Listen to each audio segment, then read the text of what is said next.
les mardis, en sortant du collège, la petite Mireille courait vers la rivière. Folâtrant parmi les herbes de Provence, toutes plus odoriférantes les unes que les autres. Elle l'aimait, cette rivière.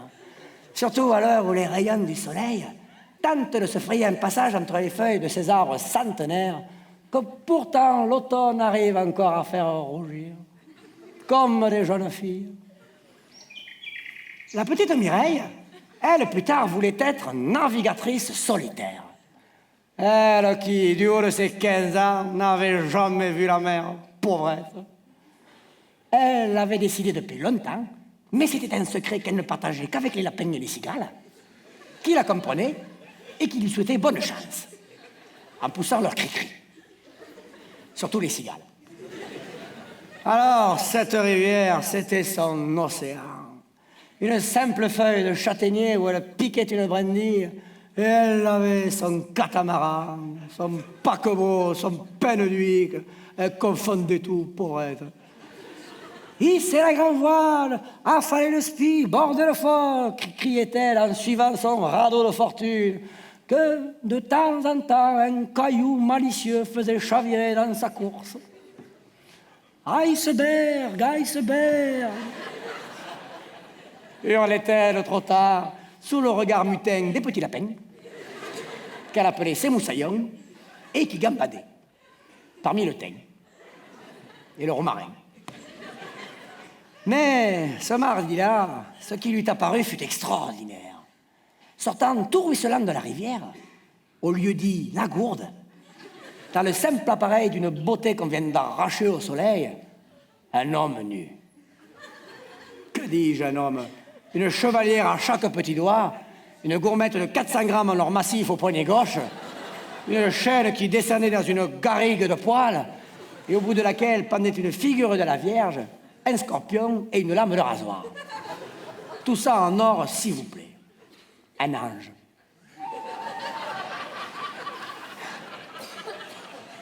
Qui êtes-vous, articula la petite Mireille, subjuguée par cette apparition?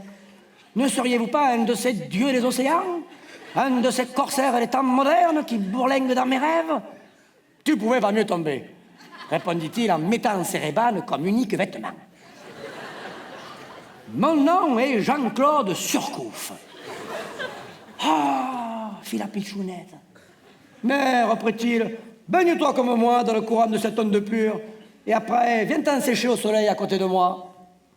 Ce qu'elle fit, pauvrette. Quand elle sortit de l'eau, nue, innocente, elle ne vit pas qu'il toisait sa toison. Quelle était belle la montagne à cette heure de la journée. Ici, une fauvette finissait son nid. Là, Dame Tortue marchait quelques fougasses. Et les cigales s'épuisaient doucement, tandis que là-haut, un hibou fixait sa chouette. Bref, allongée près de lui, elle l'écoutait. Il parlait comme dans un conte de fées. « Vois-tu, Magali ?»« Mireille. »« Ouais, vois-tu, Mireille. » Les bateaux et la mer, c'est comme le corps d'un homme. Vois-tu mes dents? Oui, ce sont les récifs. Vois-tu mes côtes? Oui, ce sont les côtes. Sens-tu mon cœur? C'est la marée qui monte et qui descend. Oh, et ça, c'est quoi, monsieur Surcouf?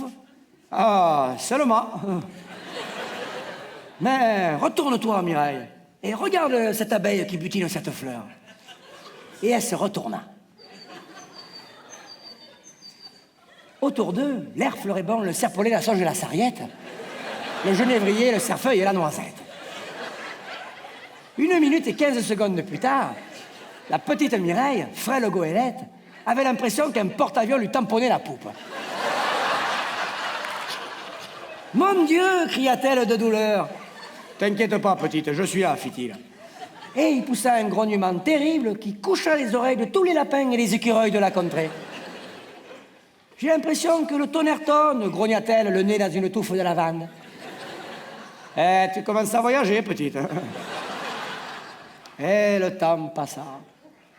Ah, les voyages à l'amphi, la pitchounette. Elle connut l'odeur du cambouis dans les docks, mêlée sans nuance à la laine des hommes sans scrupules, peu chère. Peu chère elle-même, car aujourd'hui, pour 100 ou 150 francs, dans un hôtel sordide, elle vous fait ce que vous voulez. Et voilà. Et voilà. Comme quoi, il faut bien faire attention toujours à ce qu'on nous raconte. Parce que c'est pas parce que l'accent est joli que l'histoire est belle.